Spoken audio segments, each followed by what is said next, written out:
औज़ुबिल्लाहि बिस्मिल्लाहिर्रहमानिर्रहीम। अज मैं जिहड़ी गल सुनाना चाह रहा, हर बंदा ये सोचे कि गल मैनू कर रहा और हर बंदा ये सोचे कि गल जिहड़ी भी है ये गल मेरी है।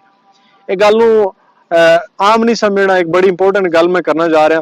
कहते ने कि अल्लाह जिहड़ा बेटी जिन्हों अल्लाह पाक खुश हुंदा उन्होंने बेटी अता कर दिंदा, ये अल्लाह की रहमत होंदी। एक बंदा सी तो उहदे घर बेटी पैदा हुई, उन्हें बड़ियां खुशियां मनाइयां, अल्लाह ने फिर बेटी देती, अल्लाह ने तीसरी भी बेटी अता करती, उन्हें बड़ियां खुशियां मनाइयां, फैमिली दे विच बड़ा एक रौनक मेला बनया।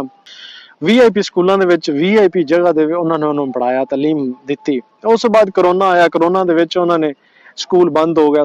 उस दौरान उन्होंने VIP रूम उन्होंने सैटल करके दिते, टैब्स दिते, नैट दी फैसिलिटियां दित्तियां। एक घर दे विच रहिंदे होया उन्हां दी जिहड़ी वड्डी बेटी सी PUBG खेलने शुरू करती।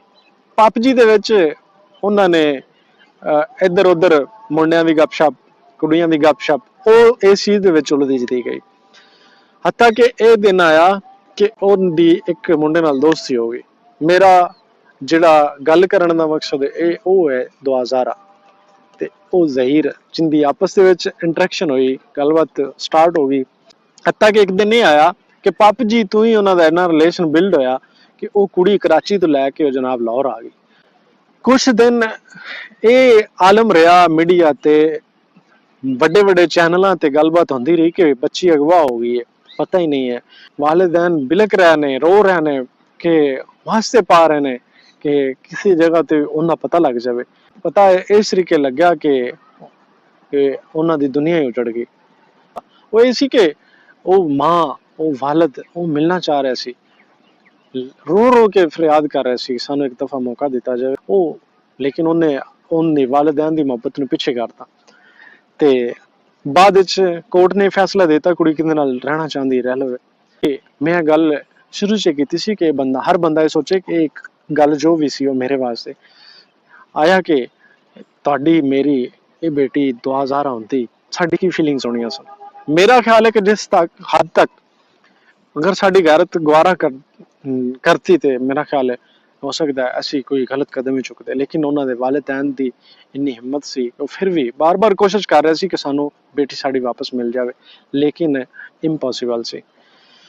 मकसद यह कि गल सुनान दा कि जदों भी बच्चों नूं कोई भी तुसी लाड प्यार हर चीज़ दे रहे हो, लेकिन उन्होंने हर एक्टिविटी ते नज़र रखो।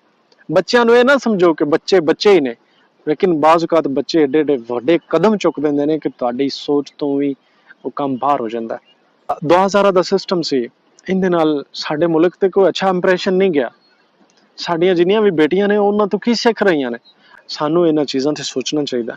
सानू बच्चों नूं कल्ले नहीं छड्डना चाहिए। अगर कल्ले है भी ने तो उन्हां ते इस किस्म की कड़ी नज़र रखनी चाहिए कि कोई अल्लाह ना करे कोई ऐसा कदम तुहाडी बेटी मेरी बेटी दुआज़ारा बने।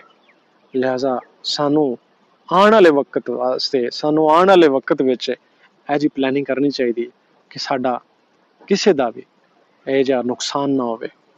इस दे नाल ही दो इजाजत, मिलांगे किसी नवे सबक दे नाल। तब तक लई अल्लाह निगहबान। पाकिस्तान जिंदाबाद।